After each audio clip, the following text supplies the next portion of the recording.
Hello and welcome to my crafty update. I do hope that you've all had a good few creative weeks, drawing, painting, making, whatever it is that you do. In this video I'll be sharing everything I've been up to over the last 2 weeks. And so yeah, as usual, do use the timestamps or the chapters in the video description to just jump around to whichever part you'd like to watch. This week I think I'll start with my Neurographic sketchbook, my Neurographic / Zentangle sketchbook.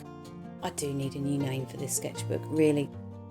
It's not purely Neurographic anymore, and I have been mulling it over a little bit, and I'm starting to lean towards calling it my Neurotangle sketchbook. I think that just sums it up perfectly. Anyway, it was a brand new sketchbook, and I have been ploughing through it at quite a rate of knots. And you know, for all my complaints about the paper in these sketchbooks, I am starting to learn to embrace it. The gel pens, they do work really well on this paper, but they're only really good in small areas. I did try to fill in these, large areas with one of the gel pens, but it's just way too scratchy. It doesn't, it's not great. So what this means is that in these sketchbooks, I can't really add huge blocks of colour.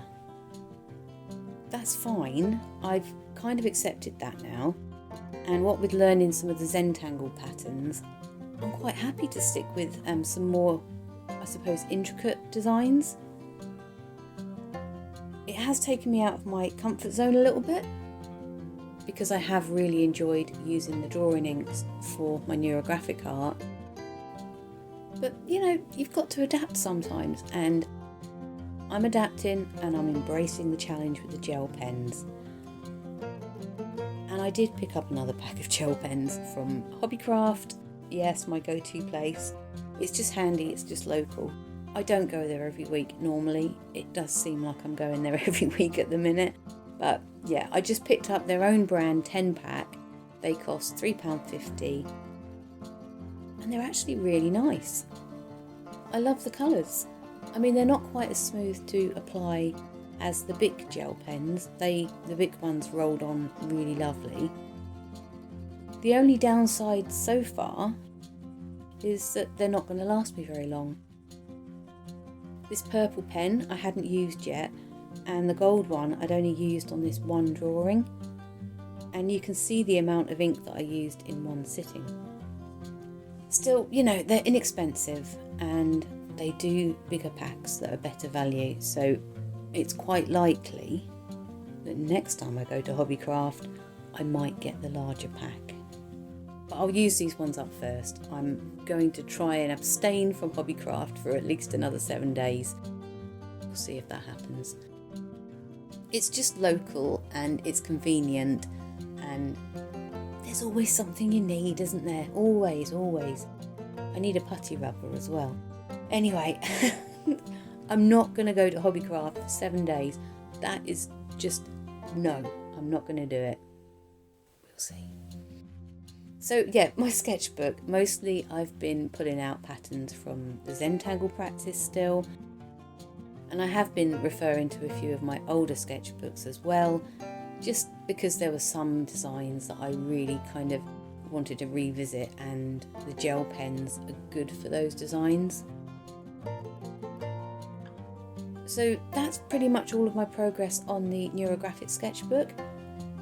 I find that this sketchbook is just so easy to pick up and put down. I don't have to put myself into full-on drawing mode or full-on painting mode. You can pick it up, draw for 5 minutes, put it down, fill in some time whilst the kettle's boiling. It's just super easy. It's just there, and I love it for that reason. Unlike my portrait sketchbook, which isn't getting as much love as it should be. Last time I was fully aware that I was taking way too long on these sketches. So with Jack I tried a 30-minute sketch. It's fine. Not great, it's fine. Most of my sketches are fine. With Jenny I took a little bit longer over her. It's not a perfect likeness, but on the whole, it is a far better drawing than the next one.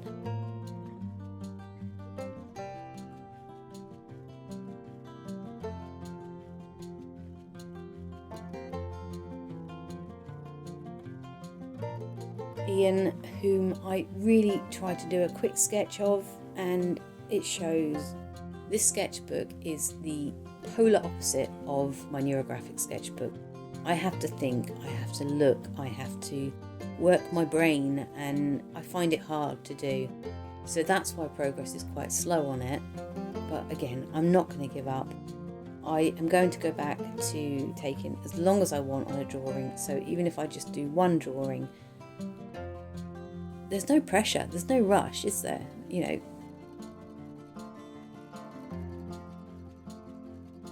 My regular sketchbook, yeah, I have been busy over the last 2 weeks, and I should just explain that I've had pretty much 2 whole weekends where I have just been doing art and craft. I've barely been out, to be fair, and when I have, it's just been for short trips. And I've just been keeping myself busy and content at home. So if it looks like I have been drawing, painting and making non-stop, I have.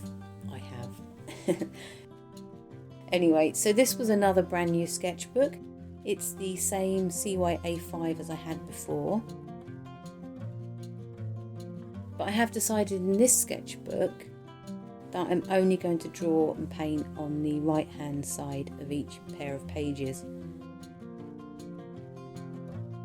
Mostly because I've found that the ripples and the buckles and the bleed throughs were really quite distracting in my old ones, so I'm going to keep this one fresh. As fresh as I can anyway.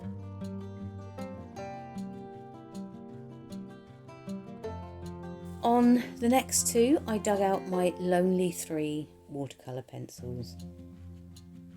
It's been quite a while since I last used these actually, and I'd forgotten that it's good to be bold with them.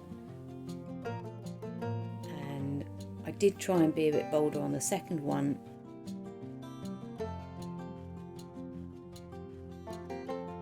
But not bold enough. I need to be bolder. Come on, bolder. Scrub that pencil into the paper.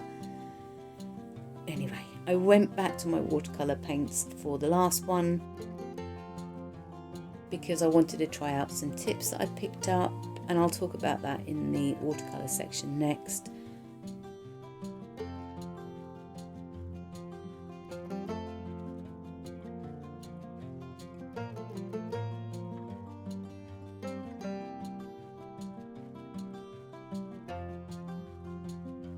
Overall, I'm fairly happy with the work I've done in my regular sketchbook this week. Most of the drawings are lacking a bit in depth and colour, so I will try and work on that over the next few weeks.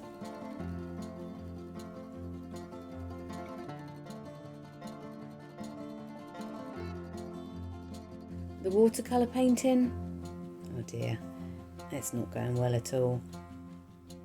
Well, actually, some of them started out really well until I ruined them. I have been attempting to play around with bursts of washy, drippy colour. Does that process have a special name? I don't know. It's fun. It's a little bit unpredictable, but it's fun, and I just kind of really enjoy that, being a little bit messy with the paint.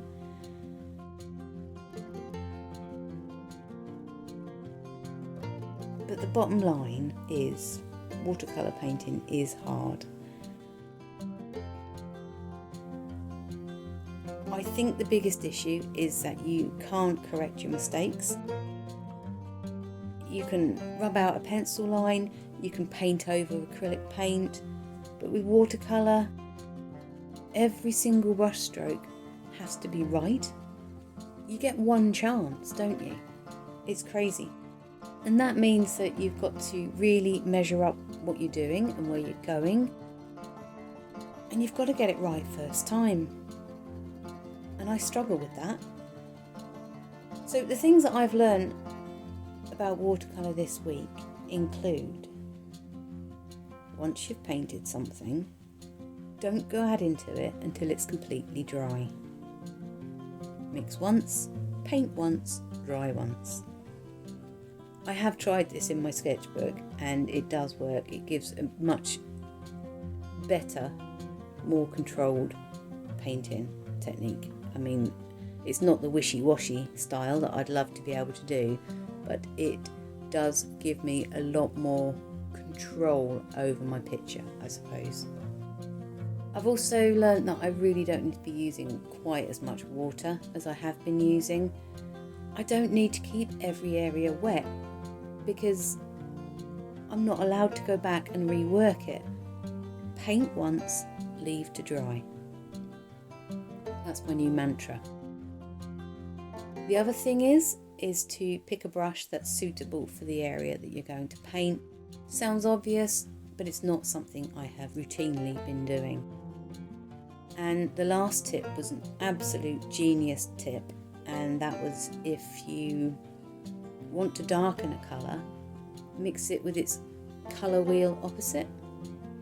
That's to say, with the green one on this painting, I added red, not grey or blue. Seriously, I didn't know this was a thing. Colour wheel opposites, mix them together, get a different shade. Duh, it's a bit of a game changer really. I made this lovely olivey green, which was the absolute perfect colour and just the colour that I wanted. Amazing. I'm going to dig out my colour wheel now. So what's next? Well, I'm convincing myself that I need some masking fluid, which I probably do, but the truth is I genuinely need to learn how to control my paint, my brush strokes, my water levels, and mostly I need to learn to leave things alone and not to go back and rework. So I'm going to do my best to embrace this over the next 2 weeks. So watch this space, I'm not giving up yet. Paint once, dry.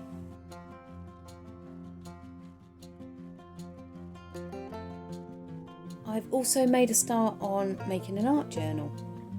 I've been wanting to do this for months and months and months. So I have a lot of part used books from my flower making days. Like if I was making an arrangement with like 6 flowers, it would be quite common for a bride to want 6 different books. So I've got a lot of books that have only had a few pages taken out of them. So I decided to repurpose one of them for my art journal.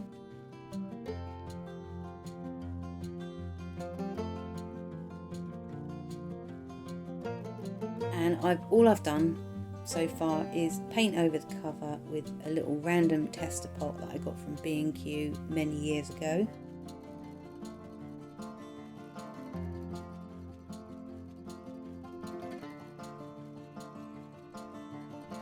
And I've then covered that with some fake Mod Podge just to seal it so it doesn't flake off. And that's as far as I've got with it, but now it's dry, hopefully I can start filling it up. So wish me luck on that one because I've never done an art journal before, and yeah, we'll see where it takes me. Craft wise, I have been working a little bit on my Jane Austen figurine. I've done a bit of a costume, a bit of a hair.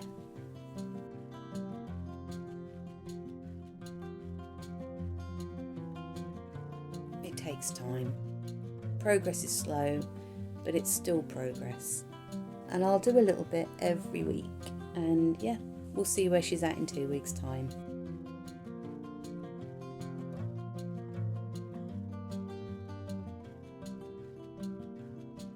Other crafty bits, well, I've been working on the house number and I used the tile nippers for the first time.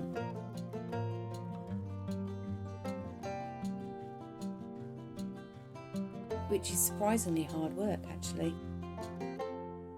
I've got very little strength and stamina for physical labour. I mean, even mashing potatoes it wears me out.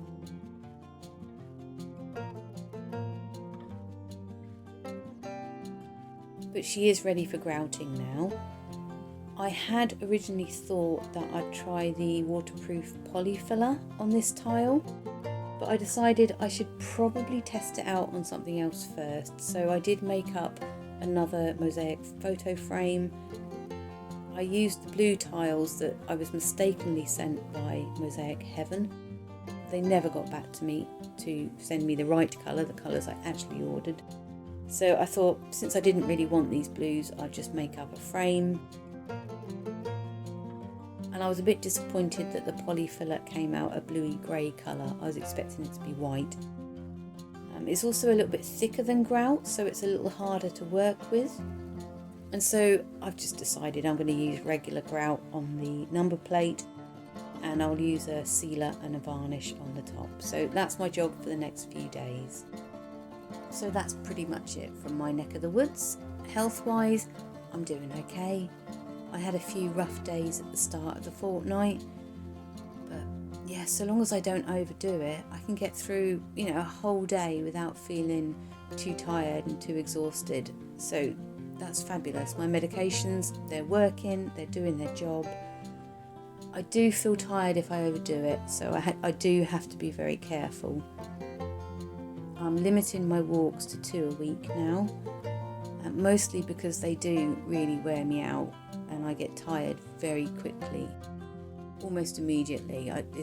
Previously I used to get very tired the following day after any sort of activity, and now it's hitting me straight away. Anyway, yeah, I've got to work on building my strength up and my stamina.